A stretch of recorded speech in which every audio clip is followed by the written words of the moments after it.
Poeta.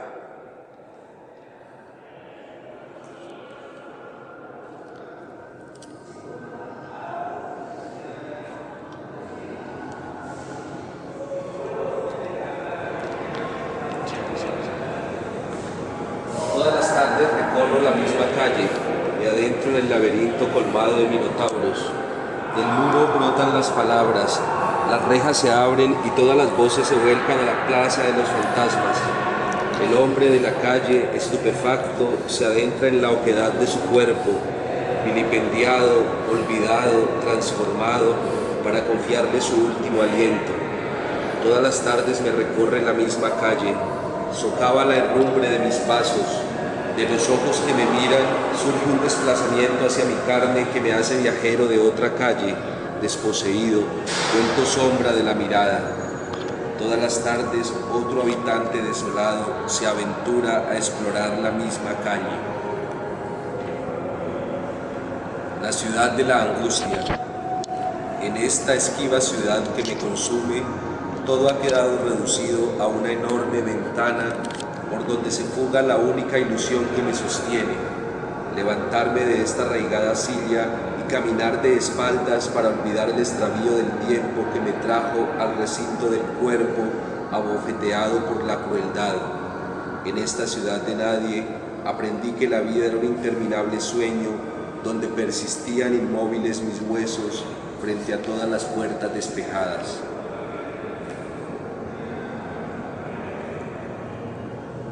Retorno al origen.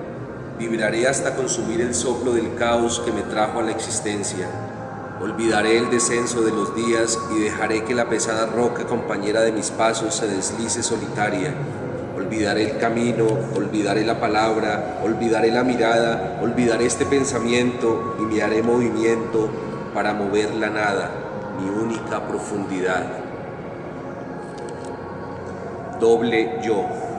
Ese otro que le da sentido a mi extraño viaje ha olvidado el claustro del lenguaje. Ahora recorre y desanda caminos, pero nunca llega a alguna parte. Sin embargo, yo sigo esperando que me hable de esos lugares de la ausencia, desde donde la noche me juzga inmisericordia. Certezas de la nada. Donde abundan las voces, domina el desconcierto. Donde abunda el silencio, domina la nostalgia. Donde abunda la mesura, domina la tristeza. Donde la nada abunda, la muerte se sonríe con el destello de sus tinieblas.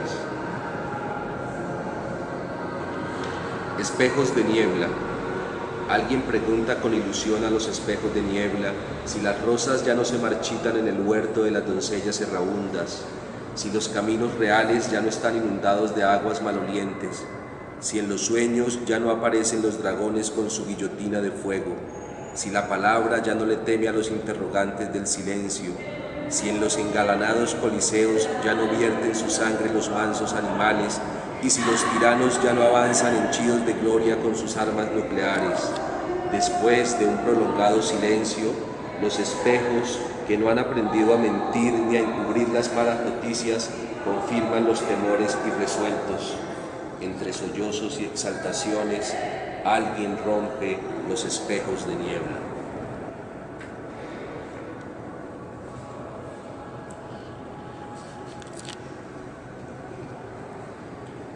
Poeta de las cenizas. Abandona el camino de la razón asesina de quimeras, rechaza la lógica de las emociones constreñidas, esquiva la moral, la escuela, el Estado y vuelve el rostro hacia la sombría mirada de los hombres. Poeta de las cenizas, extraviado en los abismos de la luz, continúa recogiendo los restos del verbo masacrado por los falsos profetas del hastío y levántate con la voz embalsamada por el fuego. Fisuras de la muerte. Maltratan los sonidos del crepúsculo a los rostros que deambulan expectantes en el río de las sombras. Rozan los cuerpos jóvenes abrasivas murallas desprovistas de aliento. Me complazco al saber que aún no perezco, aunque la muerte sea lo único apremiante. Mutaciones siniestras, del musgo al asfalto, de la laguna al basurero, del agua fluida al lodo maloliente, del aroma del cerro al smog de la calle, de la mazorca al suplemento multivitamínico, de la fruta en la vereda a la conserva en el hipermercado, de la choza al rascacielos, del cacicazgo a la aldea global, coqueteos macabros de una ciudad agitándose en la diáspora. Poeta, muchas gracias por la lectura de tus poemas. ¿De qué libros son? El libro se llama Espejos de Niebla. Hay elemento urbano, está algo de la calle que me gusta. ¿Cuál fue la concepción de este libro? Tiene esos elementos, tiene tres partes. Una primera parte que se llama Ciudades Sombrías, tiene que ver con ese encuentro con la ciudad, con esa vida urbana, ese recorrer las calles interminables cada día y esas situaciones que suceden en la calle, que lo atraviesan a uno, que lo hacen llevar a otras dimensiones. Hay una segunda parte más reflexiva que se llama Imágenes de la Nada. Tiene un toque personal de transfiguración, de catarsis, de búsqueda interior, de reencuentro con ciertas profundidades filosóficas. Y hay otra parte que se llama Del hombre las cenizas, que es una parte más, digamos, en cierta forma desesperanzadora. Hay un poco de tristeza, de nostalgia, de angustia, no tanto por el ser mismo como tal, sino por el entorno en el que se mueve, en el que cohabita y donde no todas las veces las situaciones son amables para su existir. ¿Cuántos libros de poesía has publicado? He publicado 3, este es mi tercer libro. El primero que publiqué se llama Alas del viaje en un instante, el segundo se llama Corazón de otoño y este tercero es Espejos de niebla, que es del 2012. Hay 3 facetas tuyas a nivel creativo. El ensayista profundo de cine, está el anarquista que no escribe sobre anarquismo en poemas y está el cineasta. Hablando de cada de estos aspectos de esa personalidad. Yo intento conjugar todas las facetas creativas dentro de un mismo corpus. Por un lado está la reflexión filosófica, pero eso también, esa reflexión no se olvida en los poemas. En los poemas siempre hay esa búsqueda que conjuga cierta profundidad, ciertas indagaciones que vienen de la reflexión desde la filosofía y que las junto a través de la estética y la política con discursos literarios como discursos audiovisuales. Por otro lado, pues está sí, el mundo del anarquismo, la militancia, digamos, anarquista, y como parte de eso, aunque no es, digamos, un trabajo escrito por mí, sí hice una compilación, una antología de poesía anarquista en 2 tomos, en la cual seleccioné 120 autores de todos los tiempos y de todos los lugares del mundo. Entonces, digamos, esa es como la gran obra que le he regalado al entorno y a los compañeros anarquistas. Y por el otro lado, pues está el trabajo poético que está asociado con la literatura, con la poesía, también con el ensayo literario, y ahí trato de volver un poco al rigor, pero siempre moviéndome dentro del encantamiento estético y dentro de la fluidez y la potencialidad que tiene la construcción artística. ¿Qué poetas te gusta leer? Colombianos.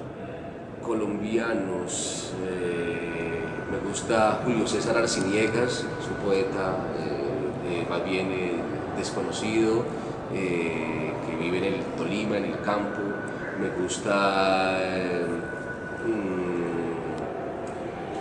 Esmir Garcés, que es un poeta del Huila, es un poeta que hace una poesía bastante llamativa, reflexiva.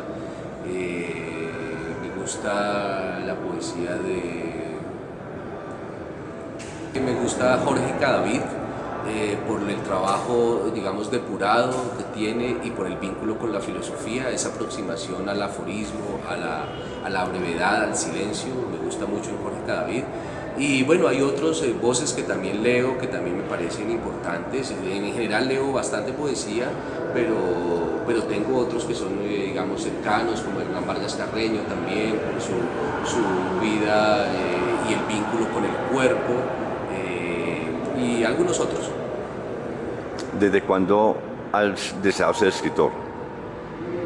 Mi deseo por escribir no es muy temprano, digamos que no es como muy vocacional, de vocación primera, es algo que surge después del paso por la academia, por la universidad, donde no me sentí muy a gusto realmente por la rigurosidad de la academia, y como un ejercicio posterior a ese paso y de respuesta, digamos, a eso que la academia no me brindó, fue el hecho de empezar a escribir desde una posición antiacadémica, o al menos no anti, sino distanciada de la academia, y a partir de ahí empecé a elaborar una obra pues particular, reflexiva y de escritura. Entonces es algo que surge más como una necesidad posterior a esa formación.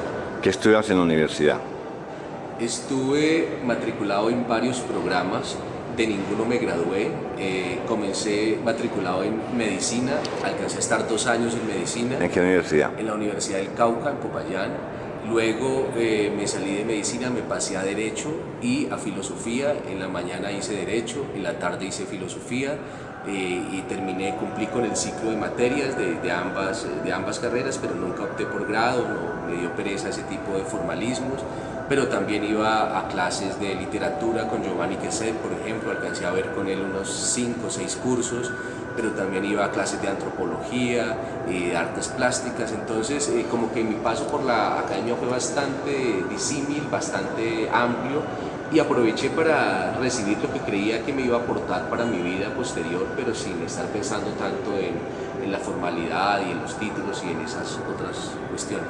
Y de ahí en adelante he seguido un proceso enteramente autoformativo, autodidacta, que yo creo que es mucho más riguroso ahora que cuando estaba en la academia, porque ahora puedo, empezando, que tener más acceso a libros, digamos, de los que yo quiero leer, leo los libros que quiero leer con mucha pasión y escribo sobre los autores que quiero escribir también. ¿En qué momento llega el cine?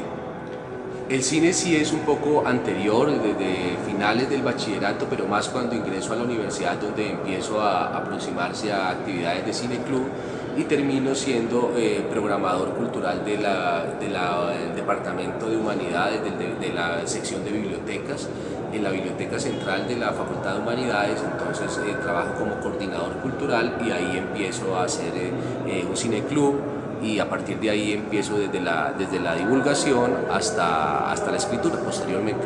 Veo que en cine te estimulan escritores, directores marginales o desconocidos. En general también me sucede con la literatura y con las búsquedas, o sea, como que la búsqueda mía está muy cercana a eso oculto, a eso que por alguna razón muchas veces de invisibilización se ha hecho acerca de personajes. Entonces a mí me encanta buscar esos personajes que yo considero que son contundentes en sus trabajos, en sus reflexiones, en sus apuestas, pero que por alguna razón no han tenido la difusión que se debiera tener, no son tan conocidos. En cierta forma eso como que también los preserva, los guarda, les da una aura interesante, y entonces el trabajo que yo intento hacer es como rescatarlos, sacarlos de ese olvido, y también concentrarme en algunas de sus facetas que no han sido muy trabajadas.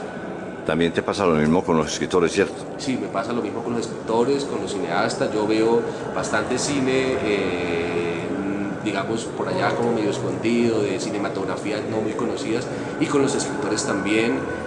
Siempre estoy buscando gente que está en entornos marginales, digamos, en entornos distantes de la oficialidad, y ahí encuentro mucha potencialidad.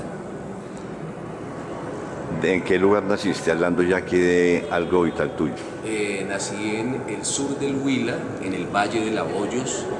Hoy día se llama Pitalito, pero yo prefiero llamar como se llamaba anteriormente, que es Laboyos.